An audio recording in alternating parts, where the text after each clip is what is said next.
꿈속에서라도 용서할 수 있을까 하는 말을 우리가 종종 들을 때가 있습니다. 용서가 왜 이렇게 힘들까? 누군가를 우리가 진정으로 용서하는 일이 가능할까? 우리는 살아가면서 용서를 하거나 용서를 받아야 하는 일들과 마주치게 됩니다.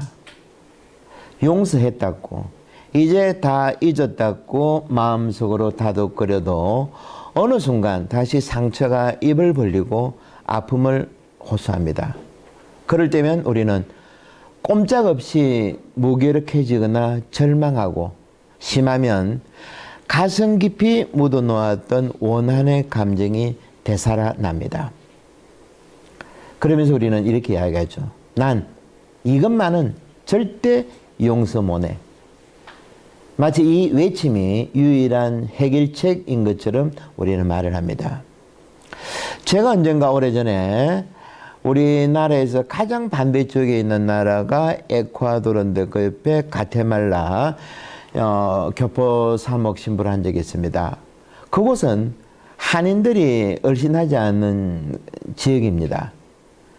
위험하기도 하고 그 누가 그까지 옷을 사러 가겠습니까? 한국 사람이.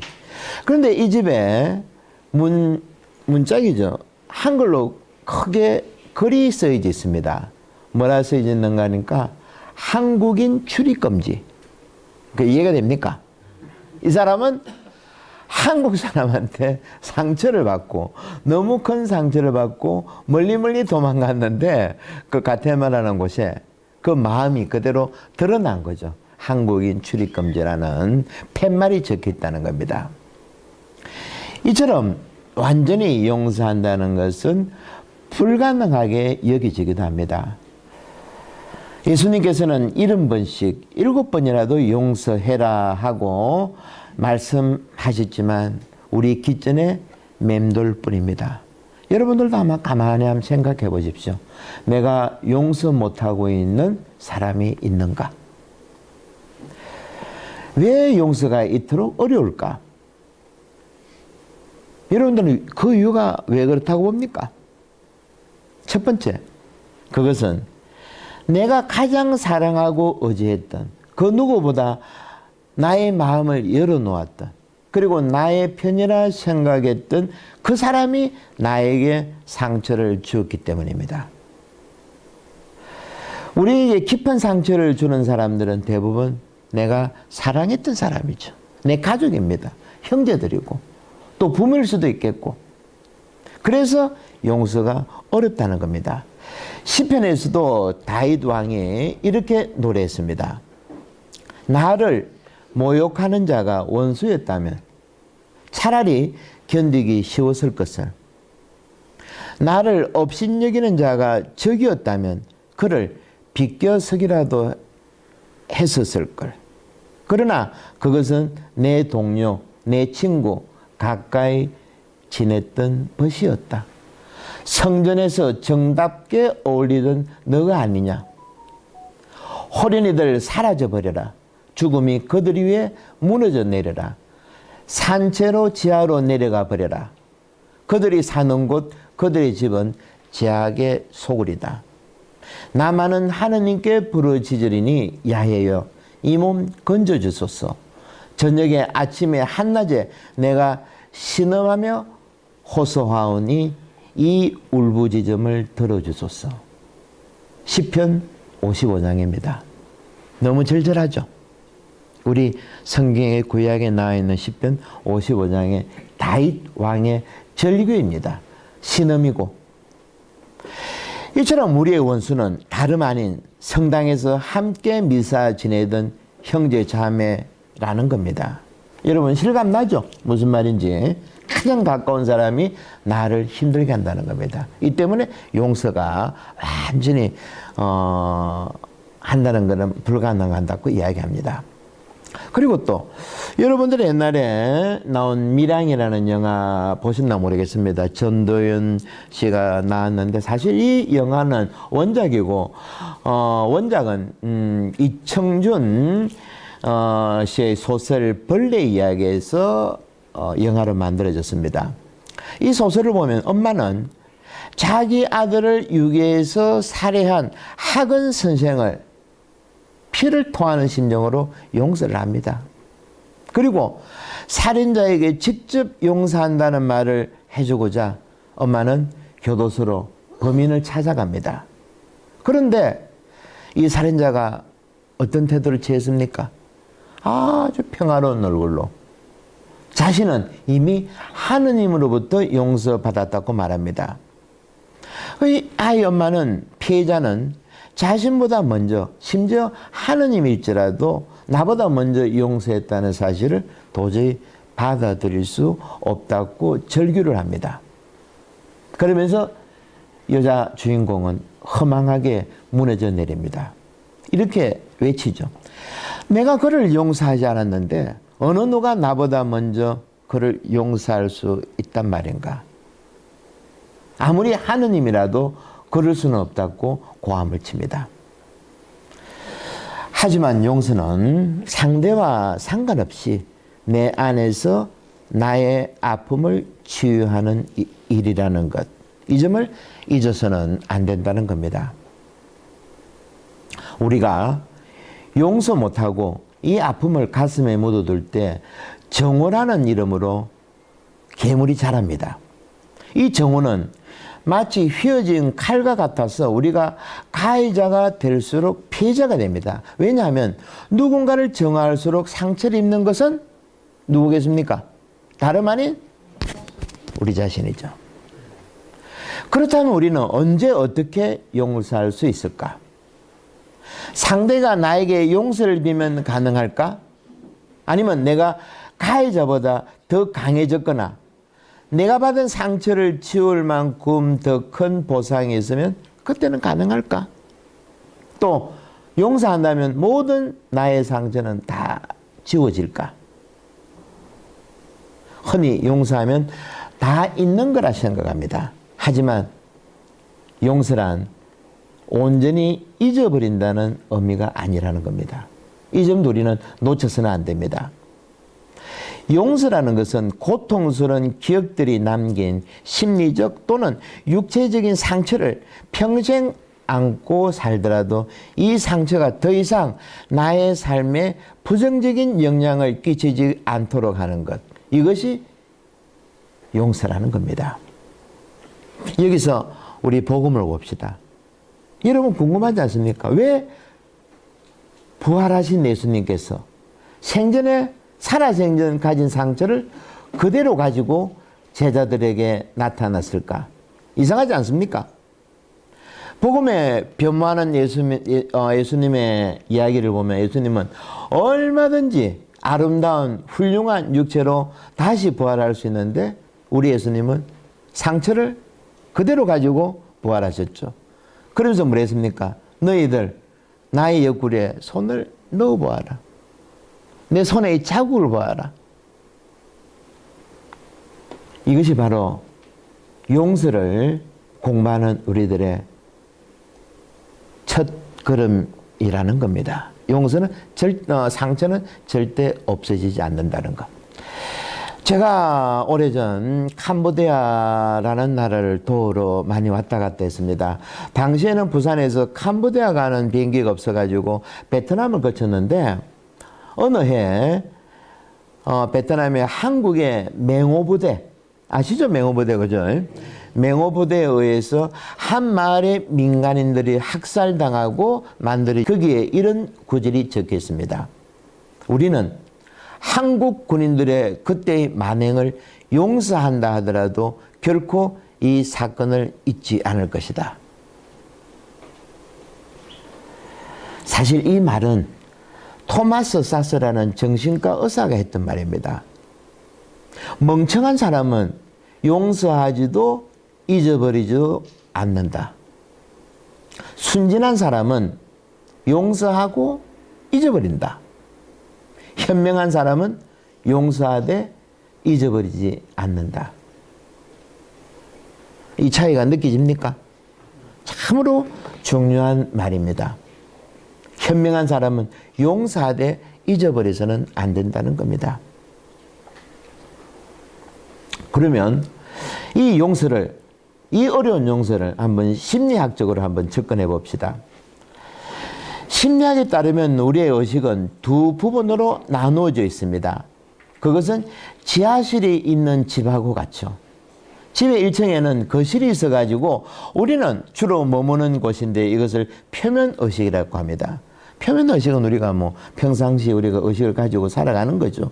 내가 집 주소를 알고 있고, 이 거실에는 내가 주방에 뭐 오븐을 켜놓고 뭐 이런 부분들 흔히 일상생활입니다. 문제는 이 아래층에 지하실이 있는데 이것을 심리학적으로 잠재의식이라고 합니다. 문제는 이 잠재의식 속에는 우리가 살아오면서 지금까지 경험한 모든 것들이 필름 형태로 저장되어 있다는 겁니다. 그런데 문제는 이 기록물들이 사실인지 거짓인지는 중요하지 않습니다. 우리가 1층 거실에서 마음이라는 놈이 TV를 켜면 분노, 두려움, 절망과 같은 제목의 영화들이 스스로 올라와 가지고 우리 머릿속에서 상영된다는 겁니다. 우리가 선택을 하든 하지 않든 강제하지 않고 갑자기 비디오 속으로 뛰어들어서 영화 한 편을 상영한다는 거죠. 그런 일이 일어날 때마다 우리는 꼼짝없이 영화를 보는 수밖에는 다른 도리가 없습니다. 예를 들면 우리 자매님들 같은 경우에는 명절에 부침개를 만들고 무슨 만두를 빚고 했을 때 오래전에 나에게 상처를 입은 올케이 모습을 보면서 무의식적으로 쑥 올라온다는 겁니다. 그때부터 온 감각이 그 올케이에게 가 있죠. 그러다가 이상한 말 한마디가 나오면 폭발을 합니다. 그리고 동창회 가서도 마찬가지죠. 어릴 때 저 동창 친구하고 앉아왔던 기억들이 동창의 얼굴을 보는 순간 내 머릿속에서는 또 다른 내용의 필름 한 편이 돌아가고 있다는 겁니다. 그런데 신기롭고 흥미로운 것은 이러한 작업들을 마음이라는 놈이 주체가 돼서 이 필름을 돌리는데 이 마음이라는 놈이 이것들을 알아채고 내가 감정이 더 떨림이 심할 때 마음이라는 놈은 이거를 이용을 합니다. 내 감정을. 그래서 이런 필름을 주니까 내라는 몸의 주인이 자극을 많이 한다. 흥분을 한다. 심장 맥박이 빠르다. 이래 되면 이 필름은 우리 눈에 잘 보이는 것에 딱 진열해 놓습니다. 이것이 바로 우리 내면에 있는 마음이라는 겁니다. 지금 여러분들의 내면의 마음은 어떠한가? 용서라는 것도 우리가 정체를 알기 위해서는 이 마음이 장난치는 것들을 잘 지켜봐야 됩니다. 마음은 우리의 몸을 장난을 침을 해가지고 감정을 유발시키죠. 이 때문에 이것을 알아채기 위해서는 우리는 깨어서 지켜보는 이 작업이 필요하다는 겁니다. 좀 전에 말씀드린 것처럼 마음은 옛날의 기억들이 참인지 거짓인지는 중요하지 않습니다. 우리가 얼마나 흔들리는지, 우리가 얼마나 감정에 놀아나는지 이것만을 주목하고 있다는 거죠.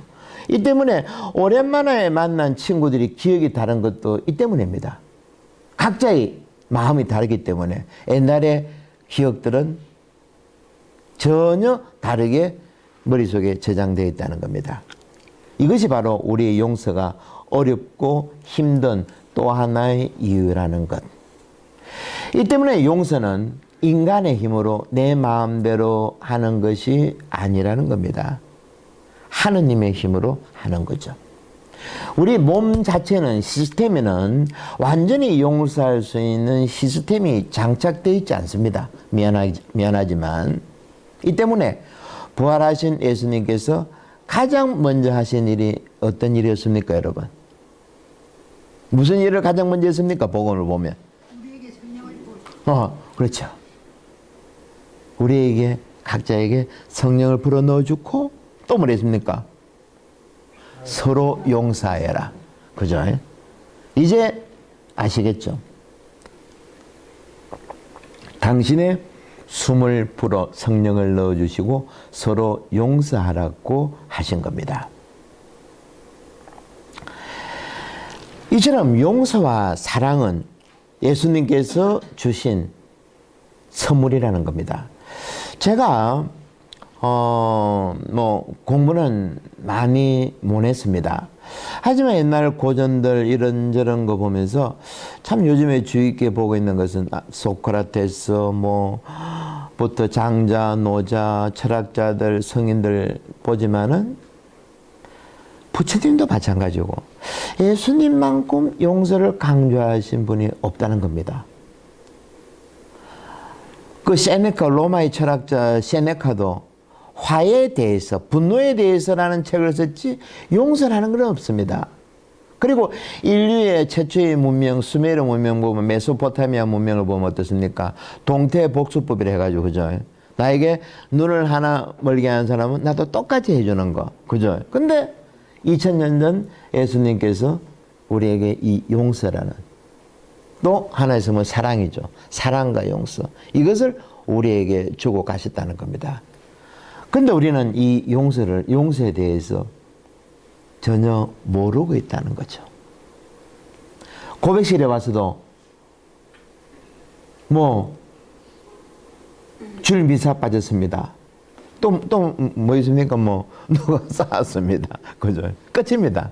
용서에 대해서 전혀 실감하고 있지 않다는 겁니다. 그리스 신화에 보면 예수님의 이 용서라는 선물을 유익이 얼마나 큰 거라는 비교하기 위해서 그리스의 신화에 프로메테우스라는 그 신이 있는데, 프로메테우스는 신들의 신, 제우스입니다. 제우스의 명령을 받고 사람을 창조하죠. 진흙을 빚어가지고 사람의 모습을 만들고 아테네 여신이 숨을 불어 넣어가지고 인간을 만듭니다. 그런데 인간에게는 별로 장점이 없습니다. 우리가 사자보다 힘이 셉니까? 말보다 빨리 달립니까? 뭐가 있습니까? 나를 줄 알아.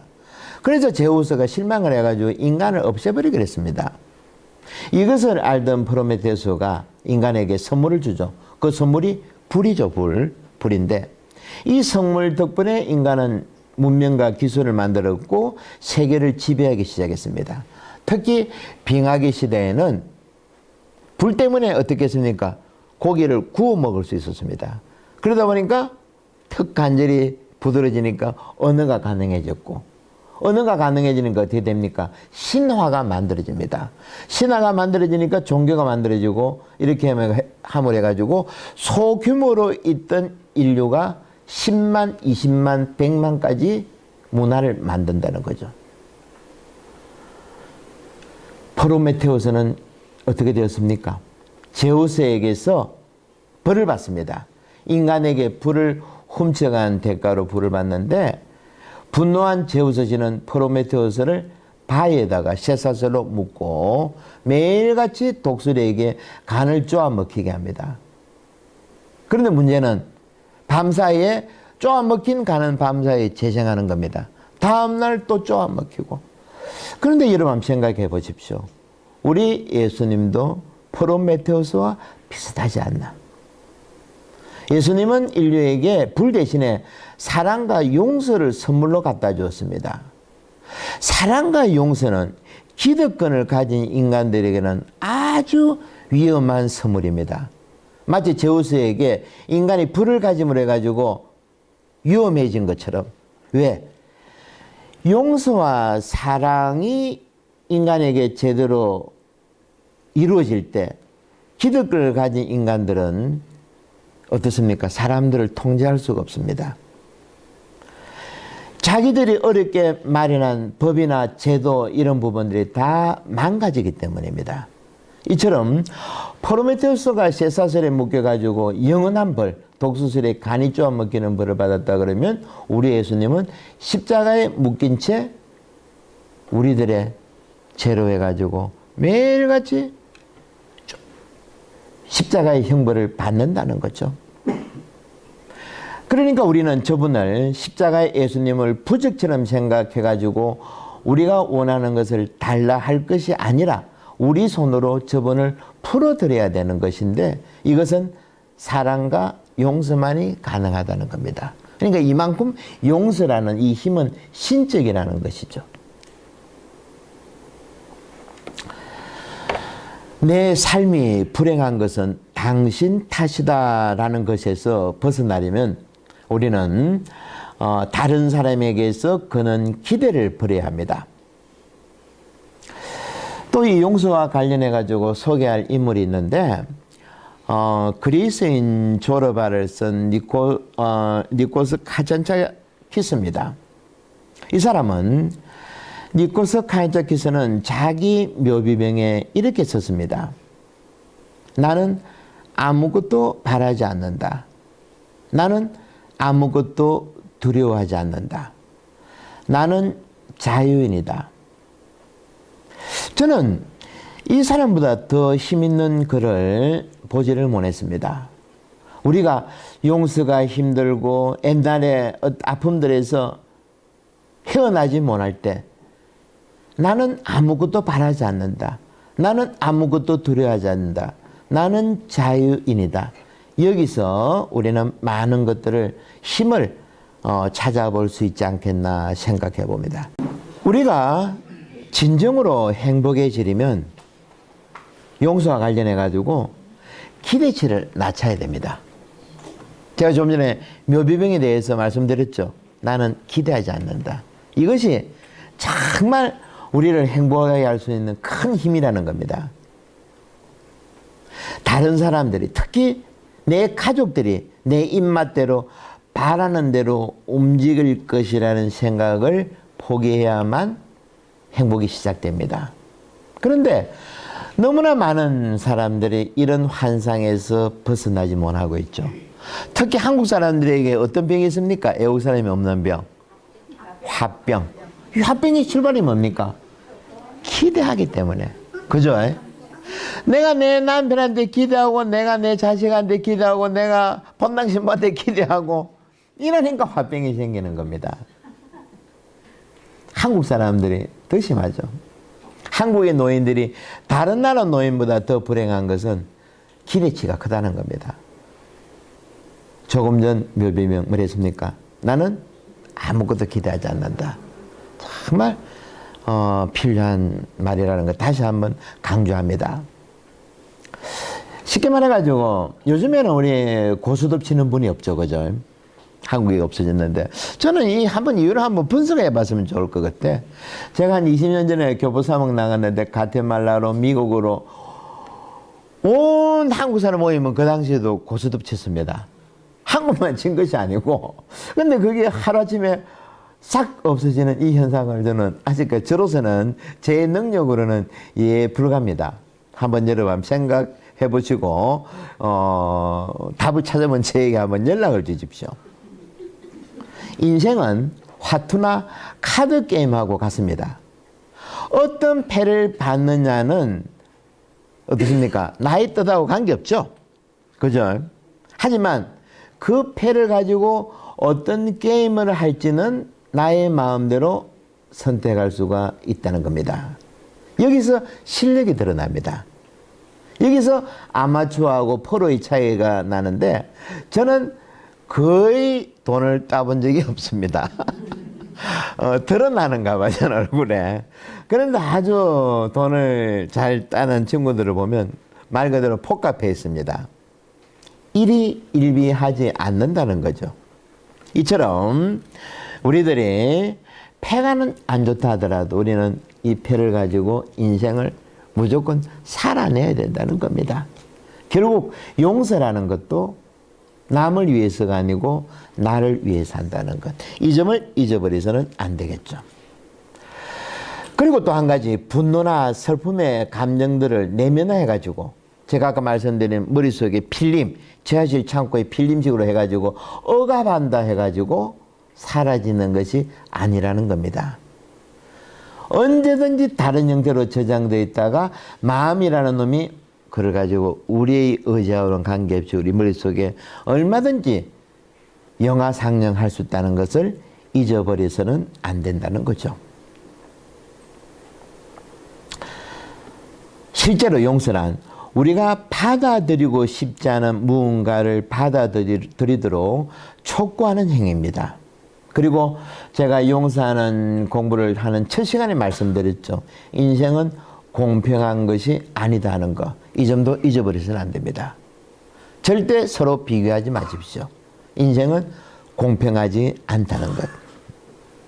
용서는 삶이 공평하지 않다는 것을 인정할 뿐 아니라 이것을 세상에 드러나는 행위입니다. 사촌이 땅 사면 배 아파가는 것들, 이런 모든 것들이 마찬가지라는 거죠. 인생은 공평한 것이 아니라고 생각해야 됩니다. 만일 신부인 제가 여러분들이 자식을 잘 거느리고 자식한테 복양받고 있는 부러워하면 어떻습니까? 제 인생은 너무 힘들겠죠, 그죠? 하지만 저는 저 나름대로 비교하지 않는다는 거죠. 여러분들도 신부의 생활이, 때로 수녀의 생활이 부러워할 수 있지만 이거는 비교 대상이 아니라는 겁니다. 인생은 절대 공평하지 않다는 것. 그리고 또 용서를 제대로 하기 위해서는 지켜보는 것입니다.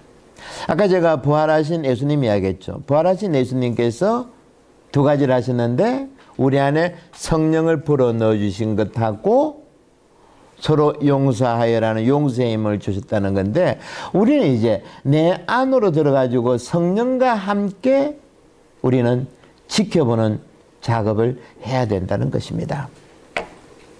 이 용서에는 세 가지가 있습니다. 첫 번째, 거짓된 용서인데, 우리가 용서했다고 그냥 내가 다독거리는 거죠. 이것이 실상 용서가 아니라는 겁니다. 한번 봅시다. 거짓 용서는 자기 감정을 자기 식대로 처리하고 상대방으로부터 받은 피해를 받아들이기 전에 성급하게 쉽게 용서하는 겁니다. 피해자는 자신의 고통과 분노를 잠재우면서 너무 쉽게 용서하다 보면 오히려 자신의 깊숙한 곳에 있는 이 나의 자아가 나도 모르게 상처를 받아가지고 건강을 해칠 수 있다는 겁니다. 그래서 저는 이렇게 말합니다. 저도 한번, 요즘에는 그렇게 제가 이제 뭐 분노한 일이 별로 없는 것 같은데, 저도 살림을 하죠. 뭐 주방 일을 하지만, 뭐 제 감정이 주체가 안 될 때는, 어떤 때는 오래전 일인데 주방에서 그냥 그릇을 집어 던져버립니다. 깨버립니다. 어떤 일이 생겼을 때. 그런데 이러한 행위들도 필요하다는 거죠. 이런 것 없이 계속 밑으로 집어넣는 거. 소위 말하면 문경세제에 있는 주모. 옛날에 보면 주모들 있죠. 주모들. 오며 가며 하는 사람들 안 맞고 안 잡는, 뭐 세상 될 대로 되라는 이 태도. 제가 언젠가 말씀드린 것처럼 가일로 말하면 토마토와 같은 이런 성격 유형은 아주 인생이 참 서글퍼집니다. 이러한 것을 복음에서 우리가 확인해 볼 수 있는데, 요한복음에 나오는 사마리아 여인의 여자입니다. 요한복음을 보면 사마리아 여인하고 대화를 나누는데, 이 사마리아 여인은 우리 현대식으로 말하면 아주 시크합니다. 냉소적이라 그럽니까? 하여튼 예수님과 대화를 나누는데 튑니다. 시크하고 튀고 냉소적이고. 그리고 예수님과 대화 중에 한마디도 질려하지 않습니다. 이 여인은 결혼을 5번이나 하고 지금 살고 있는 남자도 동거인이죠. 좀 전에 제가 말씀드린 문경세자의 주막집 여자처럼 오는 사람 안 맞고 가는 사람 안 잡는 식입니다. 말 그대로 자존감이 전혀 없는 형태입니다. 토마토와 같은 형태인데, 이런 사람이 가장 위험하다는 겁니다. 이런 사람의 특징은 자기를 잘 속인다는 겁니다. 자기 기만을 잘한다는 거죠. 타인들에게 자기 내면의 마음을 숨기기보다는 서스럼 없이 아무렇지도 않게 드러내는데, 이런 사람들이 내면의 감정을 홀로 있을 때 더 위험하다는 겁니다. 오히려 과거의 상처에 아파하고 울고 분노하고 솔직한 것, 자기 감정에 솔직할 때 더 건강하게 인생을 살아갈 수 있다는 것. 이 점을 우리는 잊어버려서는 안 된다는 거죠. 그래서 제가 좀 전에 소개해드린 다윗의 시편 보면 우리가 놀라울 정도입니다. 감정에 솔직합니다. 시편을 보면 놀랄 정도입니다. 시편 56장을 보면 이런 구절이 나오는데 그들은 온종일 제 말에 터집을 잡으며 그들의 모든 생각은 저를 해치려는 것뿐입니다. 하느님 분노하시어 저 무리들을 쓰러뜨리소서. 또 10절을 보면 악하고 못된 자의 팔을 꺾어 주십시오. 11장에 보면 불과 유황을 악인들 위로 비오듯이 쏟으시며 그리고 하느님 그들의 이빨을 그 입안에서 부려뜨려 주십시오. 이게 기도라는 겁니다. 이게 성가라는 겁니다. 여러분 생각해 보십시오. 하느님 그들의 이빨을 그 입안에서 부려뜨려 주십시오. 생각만 해도 기분 좋죠, 그죠? 아닌가? 내 그 속삭이는 원수인데 사람이 이빨이 그 입안에서 부러뜨리면 얼마나 기분 좋겠습니까? 이게 기도라는 겁니다. 그리고 또 139편을 보면 오 하느님 당신께서 악인을 죽여만 주신다면 더할 수 없는 미움으로 그들을 미워합니다. 이것이 성경 구절이 하나, 성경에 나오는 다윗 왕의 기도라는 겁니다. 제가 몇 개만 소개해 드렸는데 이것은 시작에 불과하다는 거죠. 그래서 우리는 기도할 때 제발 경건하고 거룩하게 그리고 이 세상과 조화를 이루려고 하지 마십시오. 이것은 기도가 아니라는 겁니다. 기도는 자기 감정에 솔직해지는 것이 기도의 출발점이죠. 모든 사람을 위해서 기도하고 뭐 하여튼 거룩하고 경건한 교훈은 복음에 나오는 바리사의 기도입니다. 예수님은 바리사의 기도를 인정해 줬습니까?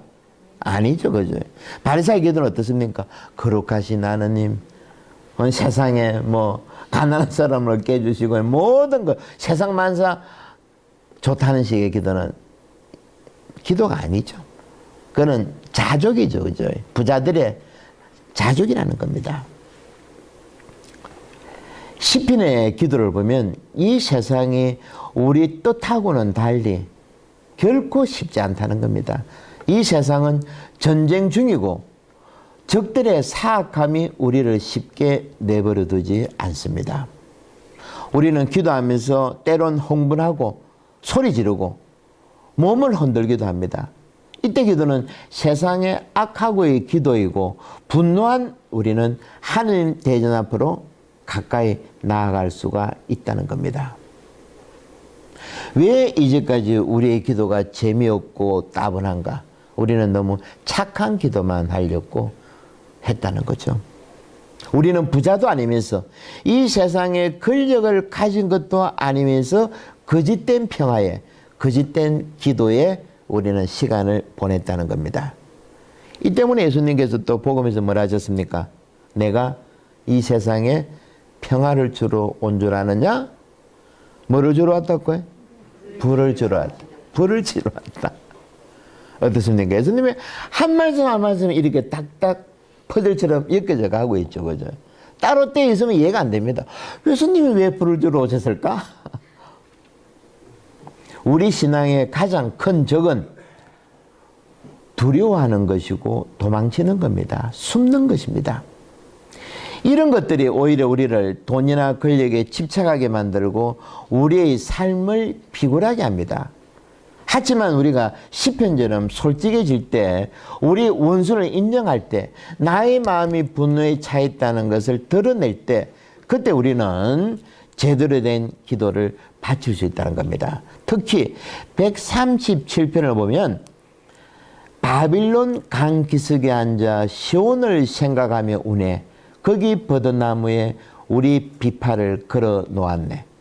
이거는 아주 유명한 시편인데 내용인데 이스라엘 사람들이 바벨론으로 다 끌려갔습니다. 소위 말하면 배운 사람들, 학자들, 부자들, 소위 말하면 지도자들이 끌려갔는데 여기 가서 바벨론 사람들이 이스라엘 사람들에게 노래를 부르라고 합니다. 아마 노래를 잘했던 것 같습니다. 당시에도 2500년 전에도.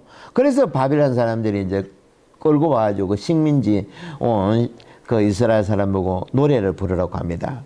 그때 이 사람들이 우리 어찌 주님의 노래를 남의 나라 땅에서 부를 수 있으랴 하면서 비파를 악기를 나무에 걸어 놓았습니다.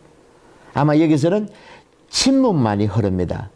아마 그들은 모진 매를 맞아가며 침묵을 지켰을 것이고 고향에서 마음껏 기도하고 노래 불렀던 그 아름다운 추억을 되살렸을 겁니다. 그런데 문제는 이제부터 시작됩니다. 137편의 8절 9절을 보면 충격적인 내용이 나옵니다. 바빌론아 너 파괴자야. 바빌론이 우리에게 입힌 해악을 그대로 갚아주는 사람에게 행운이 있을지라.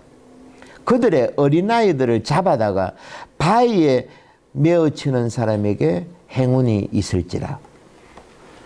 여러분 이게 과연 기도라는 생각이 듭니까? 그죠? 아무리 남이 저기라 할지언정 이 바빌론 이놈들의 아이를 잡아다가 바위에 개구리처럼 메어 치는 사람에게 하느님이 복이 있을지어다라는 이 구절이 137편에 나옵니다. 이거는 테러죠. 말 그대로 하얀 대리석으로 만들어진 작품에다가 아름다운 시편이라는 작품에다가 이 구절은 검정 스프레이 가지고 막 칠하는 것하고 같습니다. 우리는 거룩한 성경책에 이런 구절이 있다는 것을 우리가 어떻게 받아들이고 어떻게 이해해야 할까? 우리에게 미움이나 분노가 생기는 가장 큰 이유는 자기 존재의 소중한 부분이 손상당했을 때 격렬한 분노가 폭발합니다. 이러한 상황은 총알이 장정된 총의 방아쇠처럼 우리 감정의 위험한 상태입니다. 이때 우리는 어떠한 태도를 갖춰야 될까? 미움이나 분노라는 것을 끝없이 내면으로 우리가 넣어 놓았을 때 우리는 악하고의 전투에서 꼭 필요한 통찰력과 에너지를 잊어버리기 때문입니다. 제가 오늘 강의 처음에 말씀드렸죠. 무의식 중에 많은 기억들이 있다고. 이것을 끄집어내는 것이 바로 분노, 미움 이런 것들도 이용하는 겁니다. 무슨 말인지 아시겠죠? 우리가 체면의식을 통해서 우리 안에 무의식을 들춰내는 것처럼 우리가 제대로 된 기도를 할 때도 내 안에 깊이 감춰져 있는 정말 상상도 하기 싫은 어떤 그런 아픔들도 끄집어낼 때 우리를 세상에 악하고 싸울 수 있는 그 에너지를 이 기도가 제공할 수 있다는 겁니다. 이것은 또 하나의 다른 형태의 체면요법이라고 할 수 있습니다. 우리가 과거에 당한 최악의 상처는 놀랍게도 기억하지 않고 무의식 속에 숨어있는 경우가 많은데 시편의 저자들은 이 방법을 찾아냈다는 거죠. 미움과 분노를 있는 그대로 이용했다는 겁니다. 그래서 시편 76장에 인간의 분노마저 당신을 찬송하고 그 분노의 나머지로 당신께서는 띠두르시나이다. 놀라운 기도죠. 그죠? 예, 오늘은 여기까지 하도록 합시다.